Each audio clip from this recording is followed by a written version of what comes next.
Bagaimana kabar hari ini? Luar biasa. Luar biasa di dalam Tuhan. Puji Tuhan. Hari yang indah, hari yang luar biasa, hari yang dijadikan Tuhan bagi saya dan saudara. Sekali lagi kita diberikan kesempatan oleh Tuhan mengawali akhir bulan Oktober. Kita ada di dalam perkenanan Tuhan. Kita ada dalam tubuh yang sehat, diberkati, diberikan kekuatan, kesehatan, dan umur yang panjang. Meskipun mungkin di dalamnya ada begitu banyak tantangan, ada begitu banyak pergumulan yang terjadi dalam kehidupan saya dan saudara, tetapi kita tetap percaya selalu luar biasa di dalam Tuhan. Amin. Hidup kekristenan tidak mudah, tapi bersama dengan Yesus kita bisa menjadi pemenang. Amin. Puji Tuhan, saudara yang diberkati oleh Tuhan. Selamat siang ya bagi kita semua. Sekali lagi shalom. Selamat berjumpa lagi dengan saya. Terima kasih untuk kesempatan yang diberikan kepada saya. Sebenarnya hari ini adalah giliran klasik yang akan dilayani oleh Pendeta Bozangbao ya dari Malang. Ya, tetapi karena beliau berhalangan dengan situasi dan kondisi yang tidak memungkinkan, maka saya sebagai koordinator fellowship klasik yang menggantikan. Puji Tuhan, oleh karena kemurahan Tuhan saya ada di tempat ini. Semua karena panggilan Tuhan, semua karena pelayanan ya.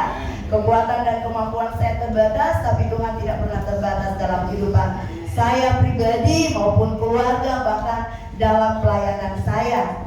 Terima kasih Pak Ketua Sinode, Pak Gembala di tempat ini yang sudah mengizinkan saya untuk menggantikan Pak Pendeta dari Malang ya.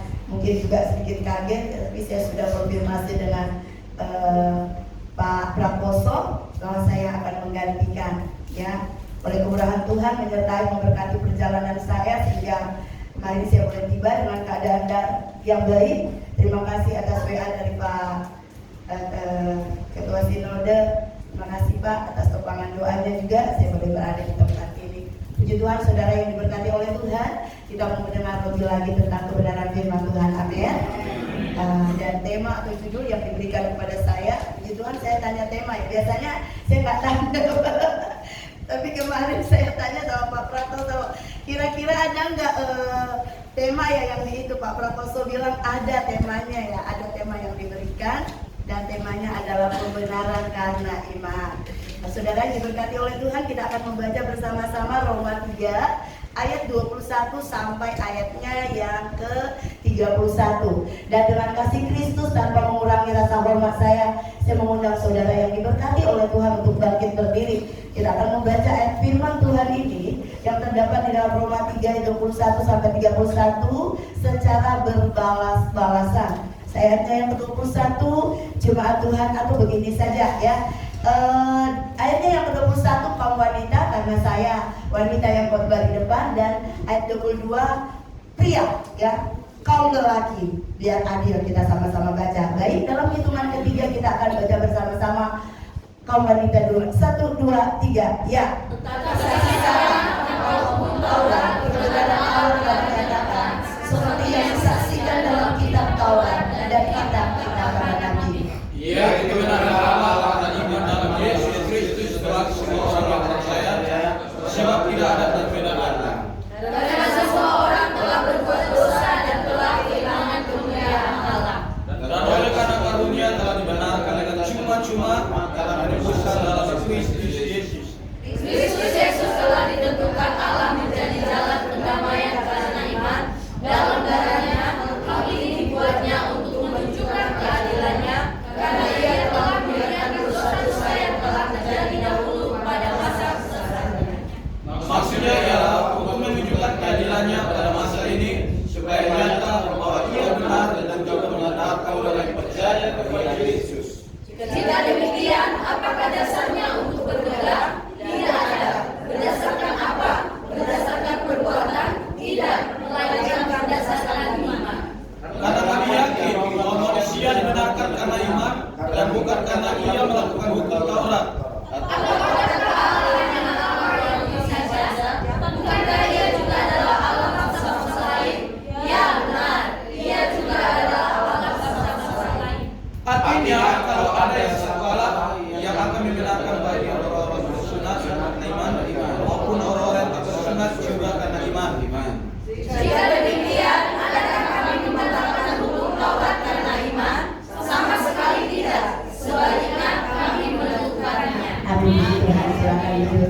Saudara yang diberkati, saya akan ambil ayat pokoknya yang terdapat di dalam Roma 3 ayatnya yang ke-23 dan 24. Saya akan baca. Karena semua orang telah berbuat dosa dan telah kehilangan kemuliaan Allah, dan oleh kasih karunia telah dibenarkan dengan cuma-cuma karena penebusan dalam Kristus Yesus. Saudara yang diberkati oleh Tuhan, seperti yang sudah saya katakan tadi, tema firman Tuhan kita pada hari ini adalah pembenaran karena iman. Dahsyat saudaraku ya, tema firman Tuhan kita pada siang hari ini. Kita dibenarkan karena iman kita kepada Tuhan Yesus Kristus. Nah saudara yang diberkati, manusia dengan segala daya usaha tidak akan dapat membenarkan dirinya sendiri. Meskipun dia sudah rajin melakukan perbuatan baik, rajin ke gereja, rajin baca firman, bahkan mungkin rajin melayani Tuhan, tetapi hal itu bukan berarti suatu pembenaran di hadapan Tuhan. Ya, banyak orang berpikir bahwa ketika dia melakukan segala sesuatu yang baik, mengerjakan hal-hal yang menyenangkan hati Tuhan menurut pemikirannya, maka segala sesuatu yang sudah dia kerjakan itu adalah hal-hal yang benar. Tidak demikian dengan kebenaran firman Tuhan.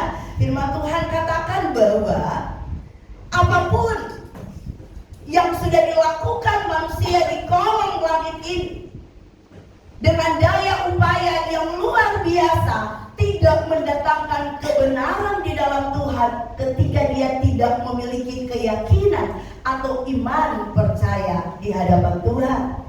Kita tahu bersama bahwa kita adalah orang-orang berdosa, orang-orang yang tidak layak untuk dimenangkan atau tidak layak untuk dibenarkan. Kita sama seperti seorang penjahat yang sedang menanti hukuman mati. Begitu banyak kesalahan yang sudah kita lakukan, dosa keturunan dari Adam dan Hawa, dan juga dosa yang sering kali kita buat dalam kehidupan kita. Karena manusia yang hidup di kolong langit ini rentan dengan perbuatan dosa. Menurut kita apa yang kita lakukan benar, tapi ternyata menyakiti hati Tuhan. Menurut kita apa yang sudah kita lakukan adalah sesuatu yang menguntungkan, tetapi ternyata semua yang kita lakukan adalah sia-sia. Karena apa yang kita lakukan sebenarnya untuk kepentingan diri kita sendiri, bukan untuk kepentingan Tuhan. Dan itu terjadi di mana-mana. Semua orang yang melayani Tuhan, yang mengerjakan perbuatan-perbuatan baik, yang dilihat oleh orang-orang di sekitar, banyak yang dilakukan untuk kepentingan diri sendiri dan bukan untuk kepentingan Tuhan. Itulah sebabnya manusia itu berdosa di hadapan Tuhan. Nah, sebagai orang yang pantas atau yang sudah dijatuhi hukuman mati, saudara, kita ini sebenarnya tinggal menunggu detik-detik hukuman mati itu terjadi dalam kehidupan kita. Apa yang harus kita lakukan sebagai orang-orang yang harus dihukum mati?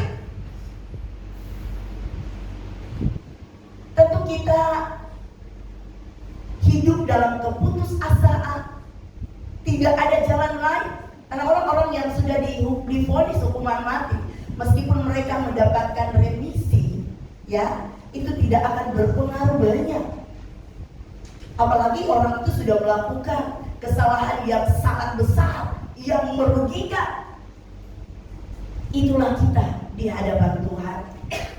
Tetapi oleh karena kasih, Allah begitu mengasihi saya dan saudara, dia mengambil suatu inisiatif, dia mengambil satu tindakan yang di luar logika kita. Kita dikasih remisi 100%. Kita dibebaskan dari segala dosa dan kesalahan kita. Kita dibenarkan. Dan firman Tuhan katakan dengan jelas bahwa ketika kita dibenarkan itu bukan karena kekuatan kita atau kemampuan kita atau inisiatif kita sendiri, bukan karena perbuatan baik kita, tapi semua karena karya Allah, kebaikan Allah yang sungguh nyata di dalam kehidupan kita sebagai anak-anak Tuhan. Tanpa kebenaran, maka saya dan saudara akan dibinasakan. Tanpa tindakan dari Allah, maka kita tidak akan mengalami kebenaran. Ya. Jadi kebenaran Allah adalah sebuah tindakan yang membaharui kehidupan saya dan saudara, sehingga saya dan saudara boleh menerima kebenaran, pembenaran dalam Tuhan. Saudara, ketika kita melakukan sebuah kesalahan dan tiba-tiba ada orang yang membenarkan kita, maka kita akan mengalami sukacita di dalam kehidupan kita. Seorang narapidana yang sudah dijatuhi hukuman mati, tiba-tiba ada orang yang sangat terpengaruh dan datang kepadanya dengan berkata, "Saya menjamin engkau tidak akan dihukum, tapi engkau akan memperoleh kebenaran." Tentu orang itu akan bersukacita. Bahkan dia akan melakukan bagaimana cara yang terbaik untuk menyenangkan orang yang sudah memberikan dia jaminan keluar dari hukuman mati. Saya dan saudara juga seperti itu.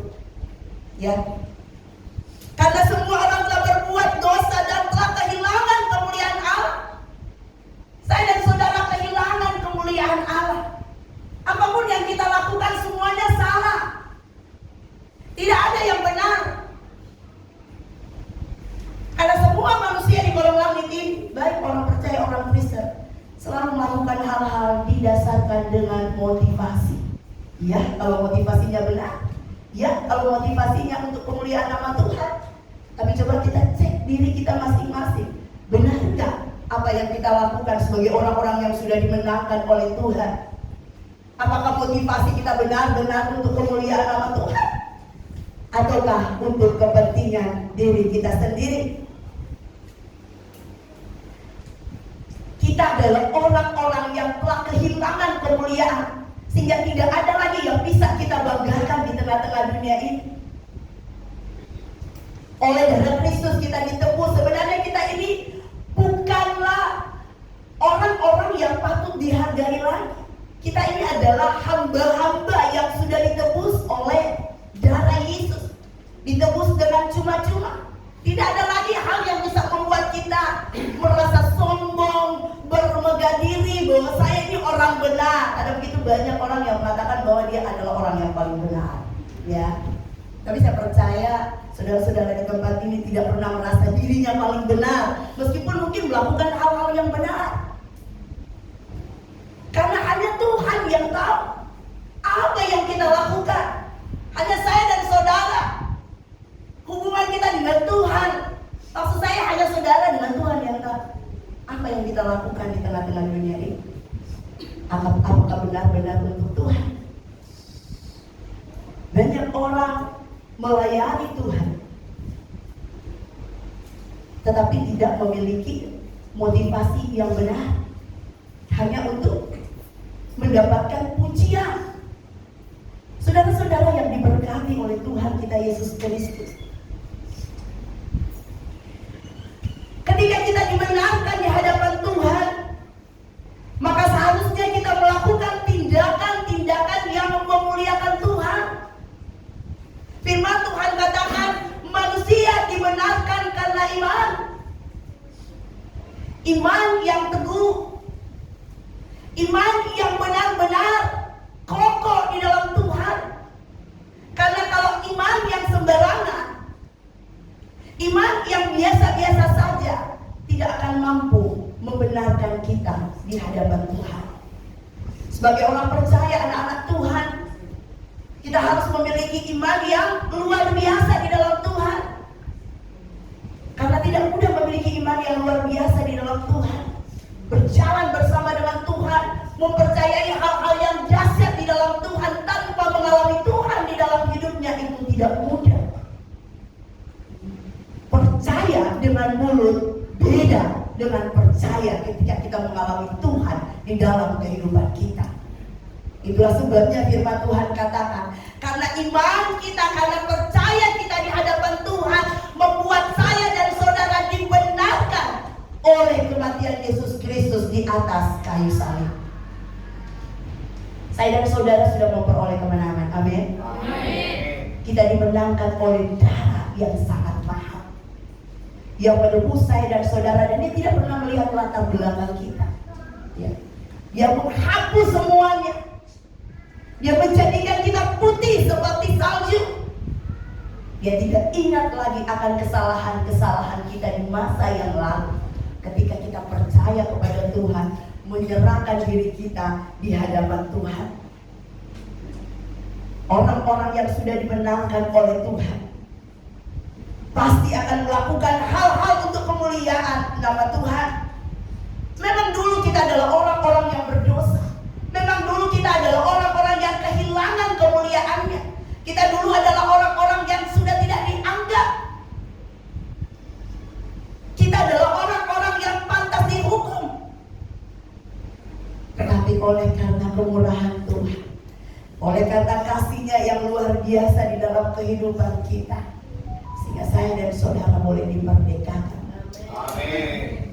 Sehingga saya dan saudara boleh mendapatkan kebenaran di dalam Tuhan. Saudara yang diberkati oleh Tuhan kita Yesus Kristus, ketika kita melakukan perbuatan baik menurut hukum Taurat, tidak ada yang salah. Tetapi bagaimana kita mau melakukan itu? Apakah kita melakukan hukum Taurat hanya karena kita patuh pada peraturan, ataukah benar-benar karena kita percaya kepada Tuhan? Ketika kita melakukan perbuatan baik di tengah-tengah dunia ini, ketika kita mengerjakan hal-hal yang luar biasa di tengah-tengah dunia ini, apakah benar-benar kita melakukannya hanya karena perintah, hanya karena keinginan kita sendiri, ataukah untuk kemuliaan nama Tuhan? Seseorang yang sudah dibenarkan oleh Tuhan, maka dia harus mampu mengerjakan hal-hal untuk kemuliaan nama Tuhan.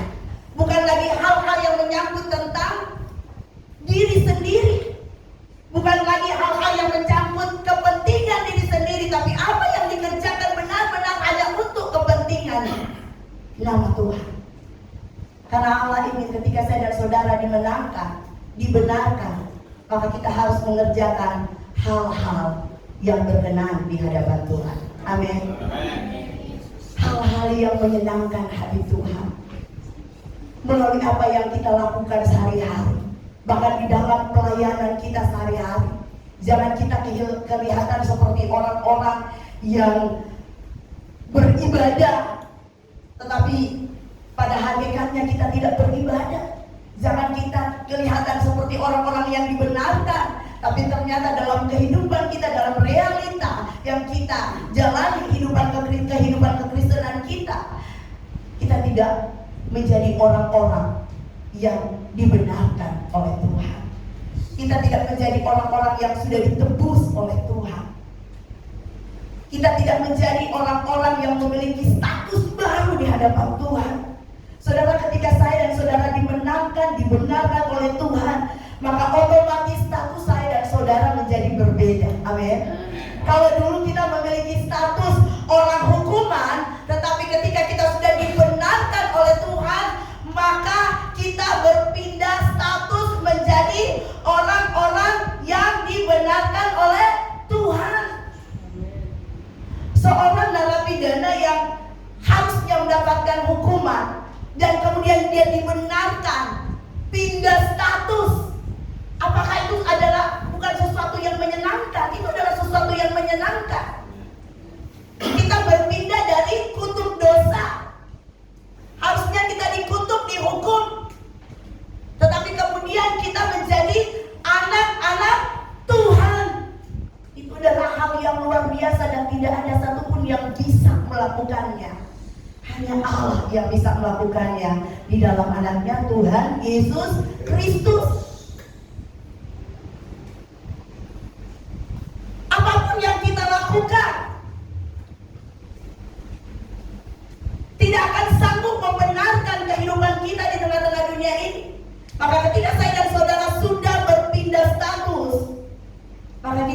melakukan hal-hal yang luar biasa di dalam Tuhan. Jangan hidup lagi dengan cara yang lama. Amin. Karena kita sudah dibenarkan.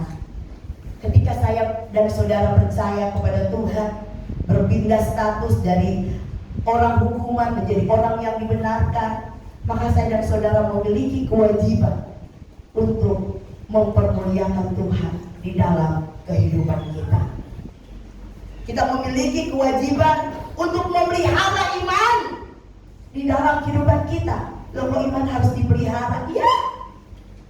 Kalau iman tidak dipelihara, kita bisa goyah, kita bisa goncang di tengah-tengah pengajaran-pengajaran yang sesat akhir-akhir ini. Di tengah-tengah tekanan-tekanan, masalah, persoalan, pergumulan yang datang dalam kehidupan kita. Itulah sebabnya iman harus kita pelihara. Memiliki status anak-anak Tuhan bukan berarti saya dan saudara bisa seenaknya saja menjalani kehidupan kekristenan di tengah-tengah dunia ini. Orang-orang yang sudah diselamatkan, orang-orang yang sudah dibenarkan oleh iman, bukan berarti bisa menjalani hidup dengan seenaknya di tengah-tengah dunia ini. Tetapi justru orang-orang yang sudah dibenarkan melalui Tuhan kita Yesus Kristus harus memelihara iman di hadapan Tuhan. Lalu bagaimana caranya kita memelihara iman kita di hadapan Tuhan? Rajin membaca Alkitab. Ada begitu banyak anak-anak Tuhan, hamba-hamba Tuhan tidak rajin membaca Alkitab. Hanya ketika mungkin ada peraturan, ya harus baca Alkitab, harus ikut doa, maka kita akan baca Alkitab. Atau mungkin akan pelayanan, ya disuruh sharing, maka kita akan baca Alkitab. Ada begitu banyak anak-anak Tuhan yang tidak memelihara iman, sehingga walaupun dia sudah dibenarkan oleh Tuhan, seringkali jatuh dan jatuh lagi di dalam dosa. Saudara, jangan pandang sepele dengan membaca firman Tuhan, ya. Karena ketika kita membaca firman Tuhan, ada hal-hal yang baru yang ingin Tuhan tunjukkan kepada kita. Ada kekuatan di sana. Ada hal-hal yang harus kita lakukan di tengah-tengah dunia ini, dan itu bersumber dari Tuhan. Jadi yang pertama, ketika kita sudah menjadi orang-orang yang dibenarkan oleh Tuhan, maka kita harus memelihara iman kita. Cara memelihara iman adalah pertama, rajin baca Alkitab. Ya. Sepertinya saya tidak usah katakan siapa di sini rajin membaca Alkitab, karena saya percaya semua kita pasti rajin membaca Alkitab. Amin. Dan kalau memang tidak ada, masih ada kesempatan. Amin. Amin, amin. Selama kita masih hidup, diberikan kesempatan, diberikan hari yang baru, maka masih ada kesempatan. Itulah sebabnya pergunakan kesempatan yang Tuhan beri. Ya. Saya bisa saja tidak mempergunakan kesempatan yang Tuhan beri.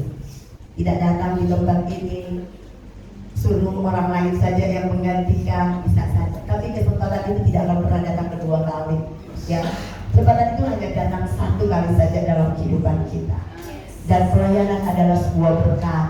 Meskipun di belakangnya memang berdarah-darah dan menangis untuk pelayanan, tapi selama kita masih diberikan kesempatan, mari kita lakukan yang terbaik, karena kita adalah orang-orang yang sudah dibenarkan oleh Tuhan melalui cara Yesus Kristus. Dan itu bukan pengorbanan yang biasa-biasa saja.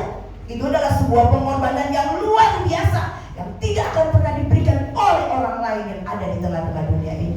Mungkin Bapak Gembala di tempat ini bisa berkorban hal-hal materi terhadap kita, tapi mengorbankan nyawanya untuk kita, boleh tanya, apakah Pak Gembala di sini bersedia? Tidak. Mungkin untuk keluarga itu pun masih mikir-mikir, apalagi untuk kita. Berbeda dengan Tuhan. Sebabnya saya katakan pengorbanan dari Yesus Kristus. Dalam satu pengorbanan yang sangat luar biasa, tidak bisa digantikan oleh apapun. Maka sebagai orang-orang yang sudah dibenarkan, kita harus terus pelihara iman kita di hadapan Tuhan. Rajin baca Alkitab. Tapi bukan saja rajin baca Alkitab, habis baca, yang penting sudah baca. Ya, baca dari Kejadian sampai Wahyu sudah berapa kali, ketika ditanya kita nggak ngerti apa-apa, buat apa? Baca Alkitab dan rajin renungkan firman Tuhan. Karena kalau kita hanya baca Alkitab ini tidak lebih dari buku bacaan atau novel biasa saja. Mungkin novel masih menarik. Banyak orang tidak mau sentuh Alkitab. Karena Alkitab sesuatu yang tidak menarik. Banyak perintah di sana, banyak sejarah di sana, banyak aturan di sana. Ia ada lagu yang mengatakan, aku tak sanggup lagi. Ya. Ada banyak aturan, ada banyak perintah di sana. Alkitab bukan sesuatu yang menyenangkan. Tapi justru orang-orang yang sudah dibenarkan harus rajin baca Alkitab. Amin. Agar dia semakin kuat di tengah-tengah dunia ini.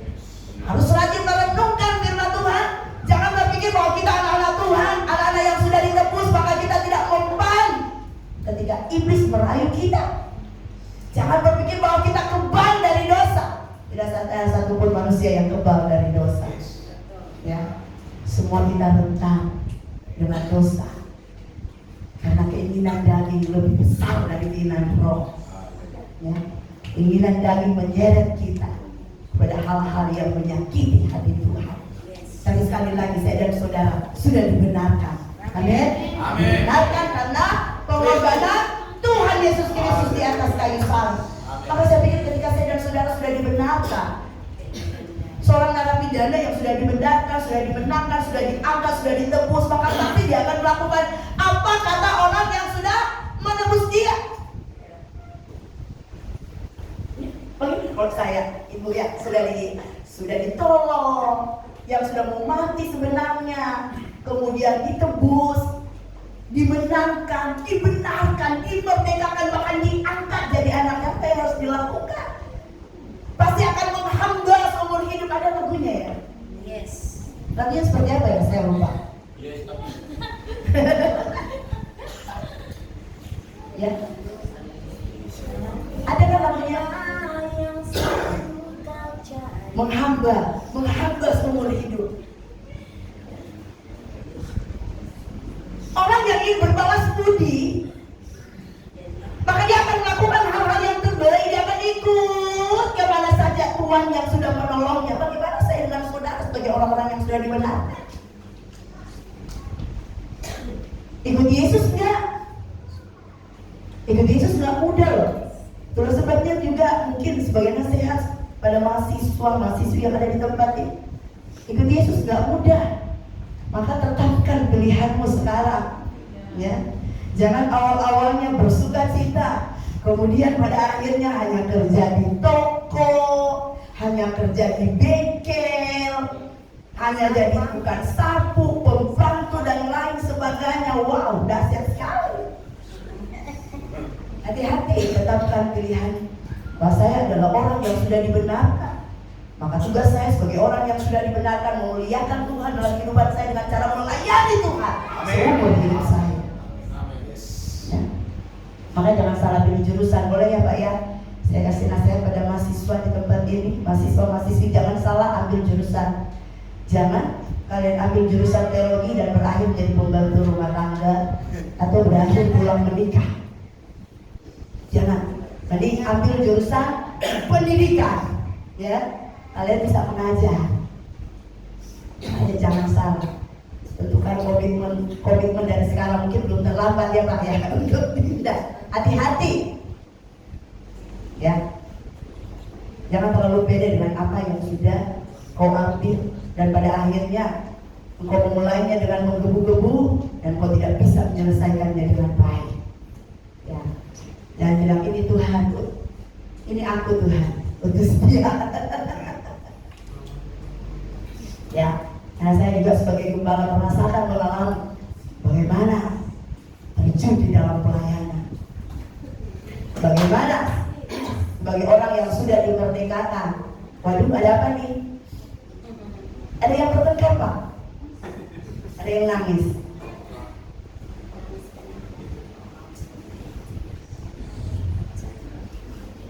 Jaga hatimu. Amin. Jaga hatimu, hati-hati. Iblis bekerja dengan cara luar biasa. Kita adalah orang-orang yang sudah dibenarkan oleh Tuhan. Jaga hati kita. Daging ini lemah, rentan dengan dosa.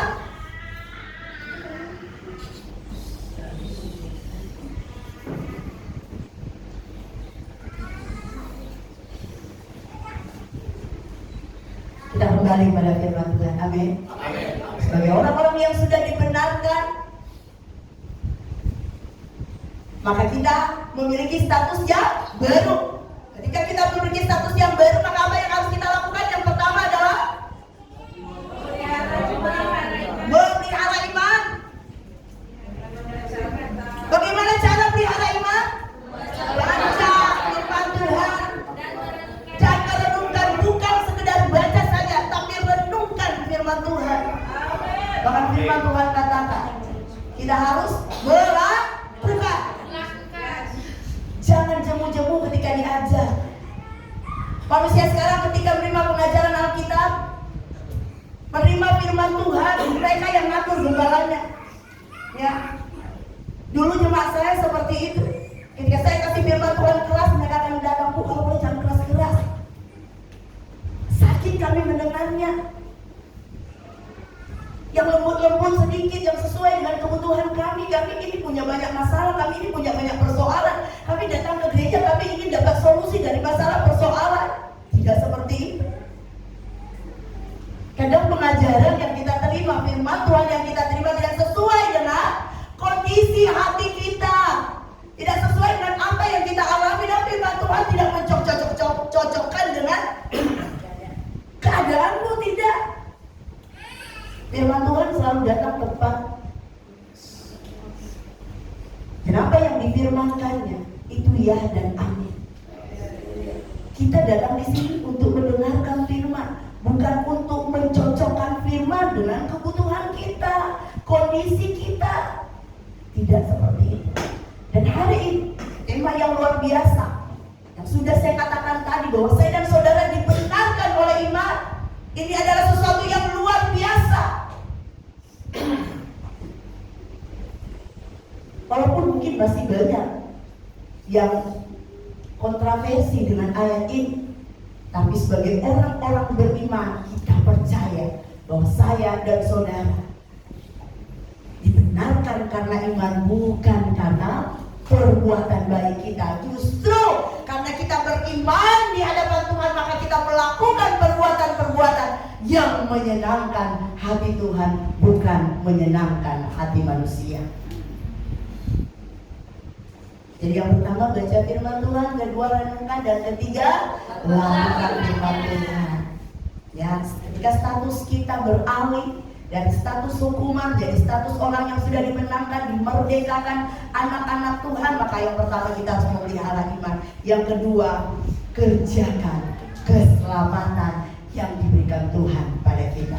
Saudara percaya saudara sudah diselamatkan? Amin.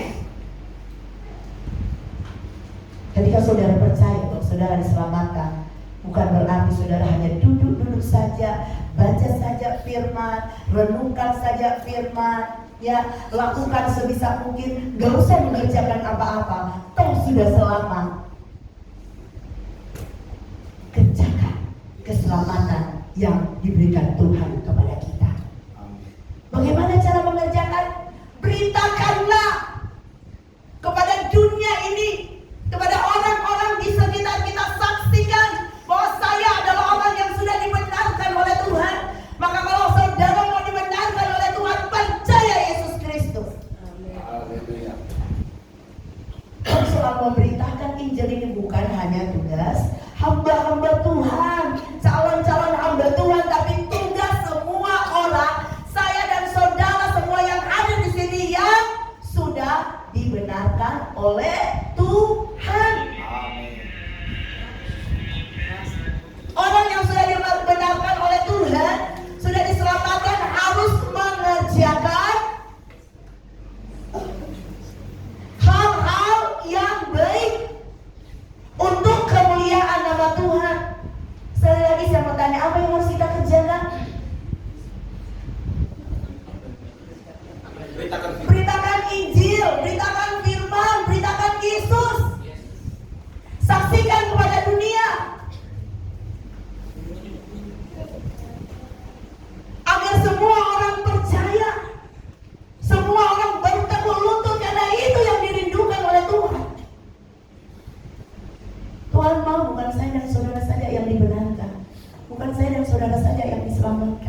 punya rencana yang luar biasa. Itulah dahsyatnya Tuhan kita, yang tidak pernah mendendam, yang tidak pernah sakit hati dengan perbuatan kita. Beda dengan kita. Ya, masih ingat cerita Yunus ketika dia marah, ketika Tuhan mau menyelamatkan bangsa Niniwe, ya, dia enggak usah Tuhan. Ngapain Tuhan yang selamatkan mereka? Mereka kan orang berdosa. Kita aja yang diselamatkan, jangan egois saudara. Kau sudah dibenarkan karena kau percaya kepada Tuhan, maka berita luar biasa ini harus kau sampaikan juga kepada orang lain. Keselamatan yang sudah kau terima, kau kerjakan, kau sampaikan kepada orang lain melalui kesaksian. Bagaimana mereka mau mendengar? Bagaimana mereka mau tahu kalau mereka tidak mendengar? Mereka harus mendengarkan dari kita sebagai orang-orang yang sudah dibenarkan. Amin. Ya, bahwa Yesus Kristus sanggup menyelamatkan mereka, sanggup membenarkan mereka. Yang saudara yang diberkati oleh Tuhan. Dan ketika saya dan saudara sudah dibenarkan oleh Tuhan, kita wajib melakukan hal-hal yang menyenangkan hati Tuhan, bukan menyenangkan hati kita atau hati orang-orang di sekitar kita. Tak peduli apa kata orang. Yang penting kita sudah melakukan hal yang terbaik sebagai orang-orang yang sudah dibenarkan. Tuhan tidak pernah memberikan perbedaan. Ya, Tuhan katakan bagi orang Yahudi maupun non-Yahudi akan menerima keselamatan yang berasal daripada Tuhan. Ketika mereka mau, maka itulah tugas saya dan saudara sebagai orang-orang yang dibenarkan. Jangan menganggap bahwa pembenaran,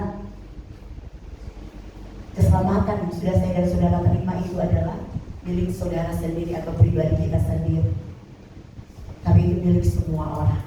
Ya, mari beritakan kepada orang-orang di luar sana bahwa Tuhan mengasihi dengan cara dan strategi yang tentunya bisa kita dapat melalui pemimpin-pemimpin kita. Jangan juga kita memberitakan dengan membabi buta, ya, yang ada orang itu lari.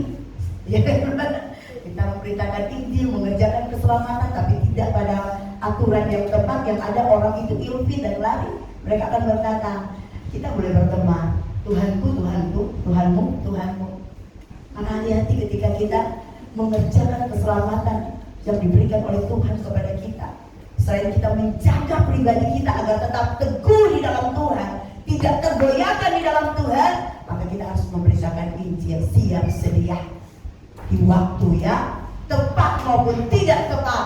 Ya, jangan hanya di waktu yang tepat, di waktu yang tidak tepat juga kita dipanggil untuk mengerjakan kebenaran itu, menyaksikan kemurahan Tuhan pada orang-orang sekitar. Maka ketika kita mulai bersaksi, jangan kita langsung bilang agama apa, mau ikut Yesus, nggak ikut aja Yesus. Yesus itu baik. Ya, kita harus bersaksi dengan hal-hal yang baik yang Tuhan sudah kerjakan.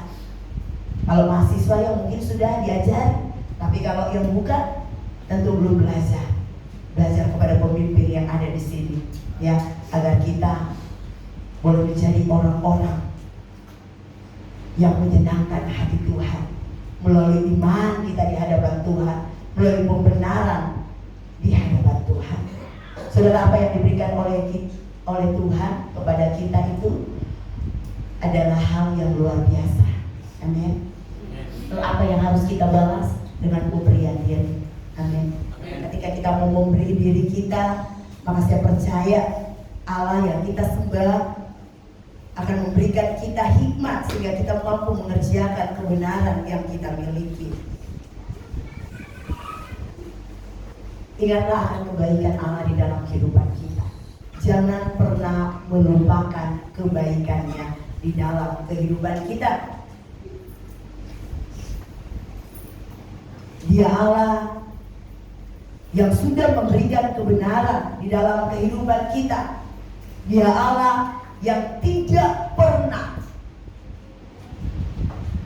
pilih kasih. Dia Allah yang tidak pernah mengingat lagi akan setiap dosa dan pelanggaran kita. Maka kita harus bersyukur punya Allah yang luar biasa. Kalau bukan karena kasih-Nya, maka saya dan saudara sudah dibinasakan. Amin. Maka hidup saya dan saudara tidak berarti apa-apa lagi di tengah-tengah dunia ini. Karena apapun yang kita lakukan semuanya menuju pada kebinasaan. Syukur kepada Tuhan, Dia tidak menginginkan saya dan saudara binasa. Dia ingin saya dan saudara terus berkarya di tengah-tengah dunia ini, menjadi pemenang. Karena orang-orang yang sudah dibenarkan otomatis akan menjadi pemenang-pemenang di dalam dunia ini. Satu yang membuat saya penasaran sebelum saya mengakhiri khotbah saya, kenapa menangis?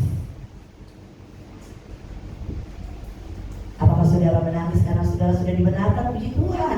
Kalau saudara menangis karena saudara sudah dibenarkan oleh darah Yesus Kristus, ya, maka saudara pasti akan memelihara iman dan mengerjakan keselamatan yang sudah Tuhan berikan. Atau karena saudara menangis salah ambil jurusan, ya, masih bisa. Kalau masih ada kesempatan berubah, ya, saudara yang diberkati oleh Tuhan. Karena menurut pengalaman saya ada begitu banyak mahasiswa yang mengambil jurusan yang salah. Pada akhirnya mereka buru-buru menikah dan mengerjakan apa yang tidak mereka pelajari selama mereka menjadi mahasiswa. Ya. Kalau saudara kerja di bengkel, saya mau tanya bersama mahasiswa, kalau lulus STH terus kerja di bengkel, apakah kita akan ngomong kepada orang-orang yang masukin mobil yang untuk dikerjain? Ya, percaya sama Tuhan, kita akan membakar mereka? Tidak mungkin.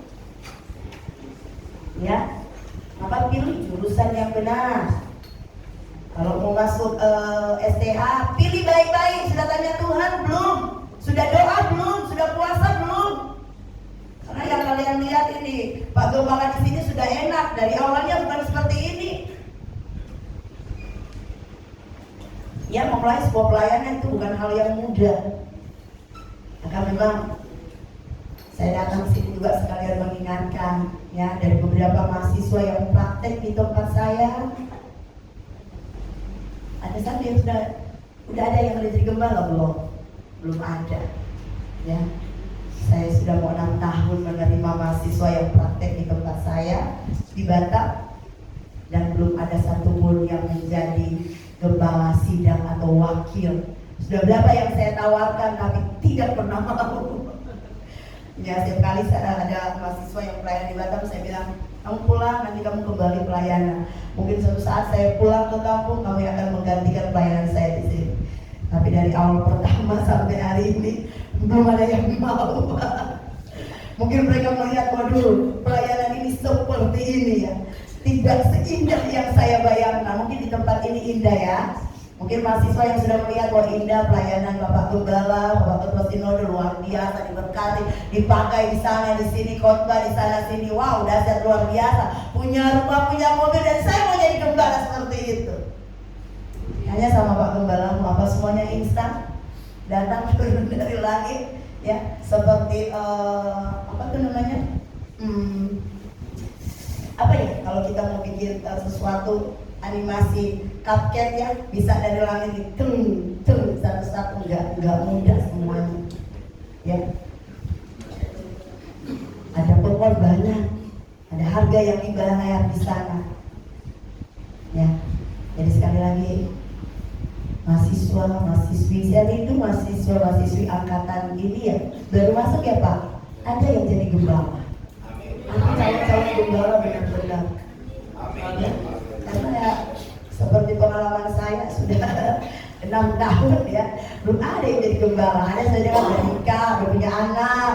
Bukan itu kesuksesan seorang ya yang kuliah di sekolah teologi, apalagi mendapat gelar STH, bukan anak yang menjadi prioritas, tapi bagaimana kita boleh melayani Tuhan, membentuk sebuah pelayanan.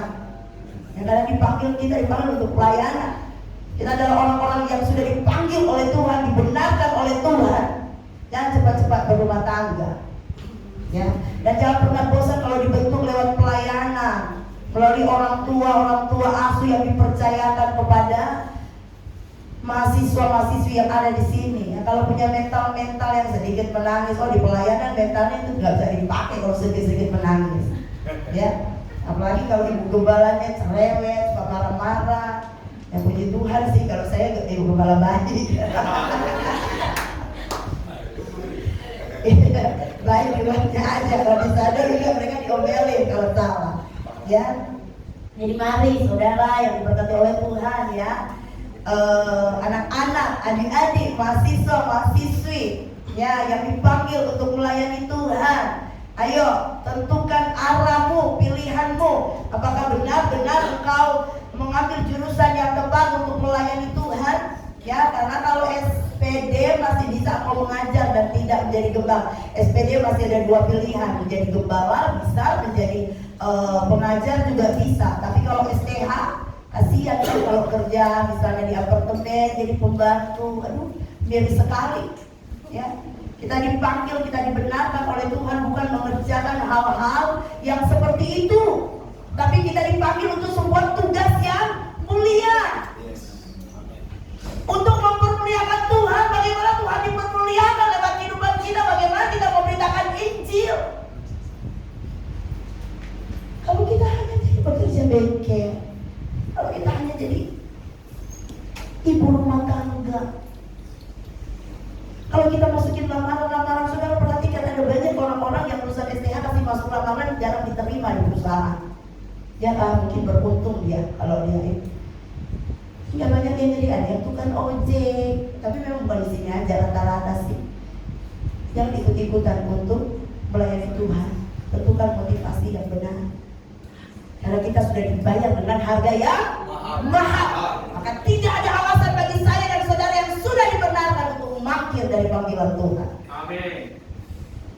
Ya itu hanya nasihat, ya terserah, karena pilihan ada di tangan adik-adik sekalian dan kita semua. Jadi marilah kita mengerjakan apa yang menjadi bagian kita. Jadi hanya dua sih intinya kita dapat pada saat ini, ya. Ketika status kita berubah dari orang-orang yang harusnya dihukum menjadi orang-orang yang sudah dibenarkan, maka dua hal yang harus kita kerjakan. Yang pertama adalah malah ibu gembala yang suaranya kuat, mahasiswa mana suaranya? Memelihara iman. Apa? Memelihara iman. Lalu bagaimana cara yang di sini jangan jawab. Bagaimana caranya agar kita bisa pelihara iman? Bapak gembala jangan jawab.